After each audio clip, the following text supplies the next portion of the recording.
வணக்கம். சுரேஷ் நாயுடு பேசுகிறேன். நம்ம இந்தியாவில் வந்து பார்த்தீங்கன்னா பெட்ரோல் பங்க்கில் அதிகமாக கொள்ளை அடிக்கிறாங்க. இது காலகாலமாக அடிச்சுக்கிட்டு இருக்காங்க. இப்போ வந்து பார்த்தீங்கன்னா விஞ்ஞான ஊழலில் ரொம்ப அதிகமாகவே அடிக்க ஆரம்பிச்சுட்டாங்க.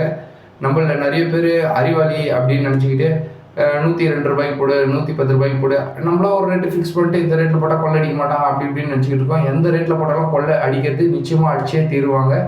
ஏன்னா வந்து அது உங்களுக்கு வந்து தெரியாது, தெரிய போகிறதும் இல்லை.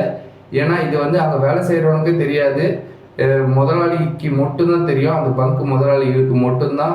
என் வீட்டாண்டெல்லாம் வந்து பார்த்தீங்கன்னா நிறையவே கொள்ளடிக்கிறாங்க. புருஷோத்தம், பட்டாளம், கெலிஸ் இது போல் இடத்துல பயங்கரமாக கொள்ளடிக்கிறாங்க.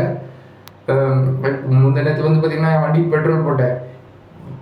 டேங்க் கெப்பாசிட்டியே கம்மி தான். ஆனால் இவங்க அதை விட அதிகமாகவே போட்டு காசு வாங்கிட்டாங்க. அதனால தான் இந்த பதிவை நான் இப்போ உங்களுக்கு போட்டிருக்கேன். உங்களுக்கு எந்த ஒரு சந்தேகம், எந்த ஒரு இதுவாக இருந்தாலும் வேலை செய்கிறவங்க கிட்ட வந்து சண்டை போடாதீங்க. முதலாளிகள் கிட்ட போய் கேளுங்க.